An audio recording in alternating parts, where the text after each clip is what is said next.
Ito po yung itlog natin. Pakukuluan muna po natin siya hanggang maluto po sila ng mabuti. Okay? Ito po yung tangsong natin na pampalambot sa ating tinapay. Ito po ay half cup fresh milk. Ayan. At ito naman po ay bread flour, 2 tablespoon and half. Ngayon, mix lang muna po natin mabuti ito.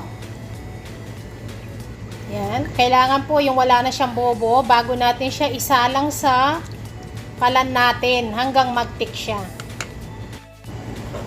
Ito na po, wala na yung buo-buo. Okay na yan. Isalang na natin siya ngayon. Ayan. Low fire nyo lang po siya hanggang mag-thick lang siya. Kung wala kayong fresh milk, pwede rin na substitute tubig para siyang fresh bread improver nun. Ayan. Continuous lang po yung paghalo. Huwag nyong hiintuhin para hindi siya mamuo. Para lang tayong gagawa ng paste. Ayan po yung kanyang texture. Ayan, okay na po ito. Ayan. So, patayin na po natin yung apoy. Hello po sa inyong lahat. Good afternoon. Ngayon, i-share ko po sa inyo itong aking egg bread. Ayan, masarap po ito. Subukan ninyo. So, ang uunahin po natin ay ang dough muna natin. Lalagay ko po lahat po ng tamang sukat ko sa video natin sa baba at takal. Ito po ay evaporated milk. Ayan, pwede kayong gumamit ng fresh milk. At ito po yung ginawa natin na tangsong. Ayan, kanina. So, kahit mainit pa po ito ng katamtaman, pwede na natin siyang i-add. Yung pong evaporated milk natin, naka-warm lang po yan siya. Winarm ko lang siya. So, mix lang po natin yan dyan. At isang egg. At ang ating vanilla.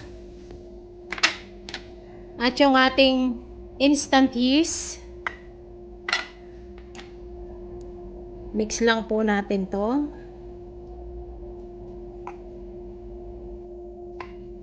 At ito pong ating sugar. At ito po yung ating bread flour. Add na rin po natin.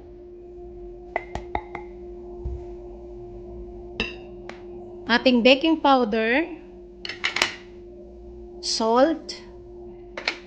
Ito pong butter natin, mamaya po ito. Haluin lang po natin. Gagamit po tayo ng mixer machine dito. Kung wala kayo, pwede nyong imasa sa kamay. Ito na po siya. Ngayon, transfer na po natin dito dahil gagamit tayo ng mixer machine. So, pwede nyo rin pong inid dito sa kamay. At ngayon, mamachine na po natin siya. Dahan-dahan muna po bago natin siya lakasan.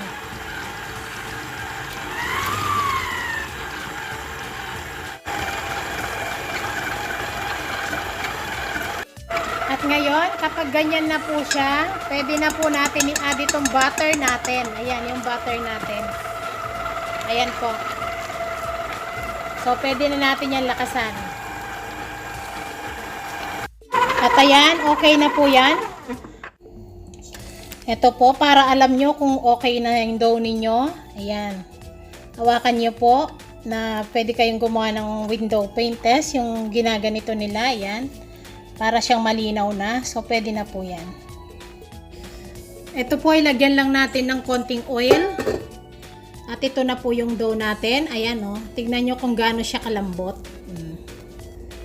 Malambot po ang tinapay nyo kapag ganito kalambot yung dough ninyo. Hindi siya dry. Takpan lang po natin ng cling plastic. Ngayon, ang gagawin po natin dito, paalasahin ko po ito sa oven ng 40 Celsius or 38 ganon. Yan, tignan nyo po. Ayan po, paalasahin ko siya dyan. Isinet ko po ito ng mga 40 Celsius or sa nasa 35 lang yung warm lang po yung oven. Yan. Ito na po siya. Yan.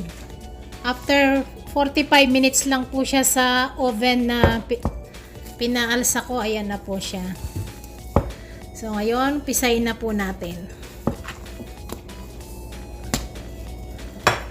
Huwag na po kayong gagamit ng flour para hindi siya ma-dry. Oil na lang po. Lagyan nyo yung kamay ninyo kapag siya'y dumidikit kasi malambot itong dough natin. Ayan. Ngayon, hatiin na po natin siya.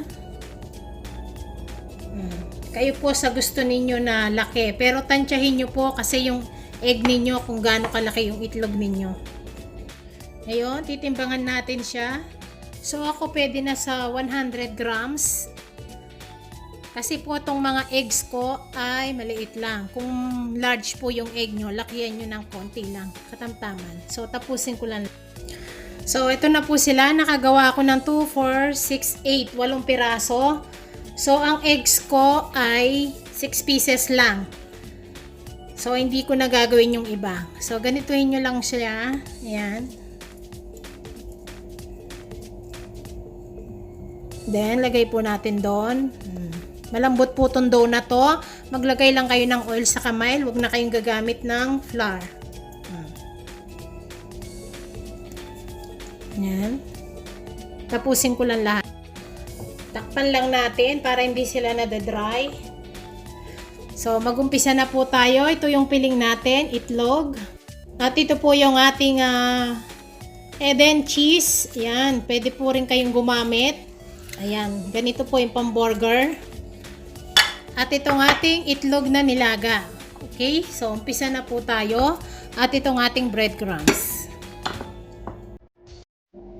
Isa pa, para makita niyo. Ayan. Palaparin lang siya. At ilagay yung cheese.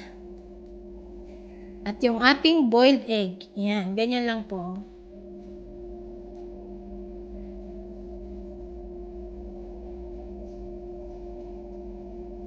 Para lang din siyang siopaw, kagaya ng sinabi ko sa inyo. Sarado nyo lang siya mabuti.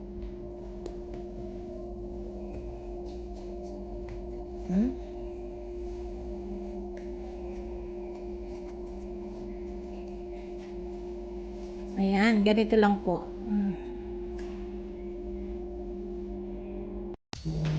Ito na po sila. So, ang gawin po natin dyan ay palsahin muna natin. Takpan muna po natin. Ayan. At ito naman po yung natira natin. Gagawin natin silang pandesal. Ang recipe pong ito, pwede nyong gawin pandesal, pandikoko, anong gusto nyo. Malambot po ang inyong tinapay. Kung Spanish bread, etc. Ayan.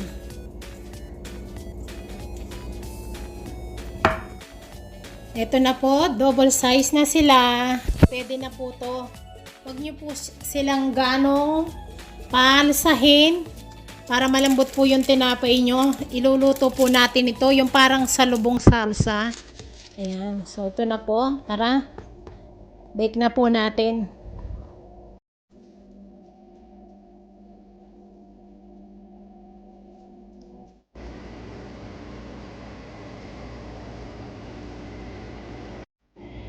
Ito na po, luto na sila. Ayan po.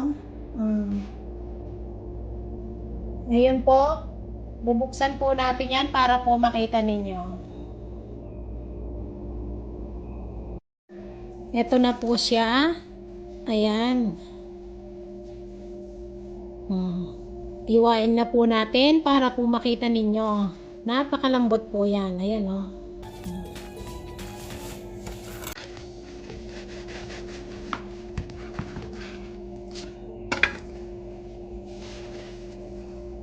Ayan po. Ang sarap po nito at napakalambot po ng tinapay. Ayan o.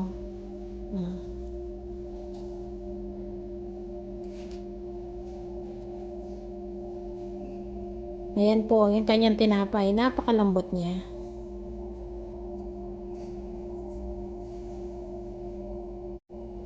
At paghiwa natin, ayan, pwede nyo siyang lagyan ng ketchup. Or gusto nyo lagyan ng mayonnaise. Nasa sa inyo. Tikman po natin. Ang sarap. Ayan po. Subukan po ninyo. May itlog na kayo. Tignan nyo po yung tinapay niya. Ayan napakalambot. Tignan nyo po yung tatlo kanina na walang palaman. Ito yung sobra natin. Tignan nyo po, napakalambot ng tinapay. Ayan para makita ninyo.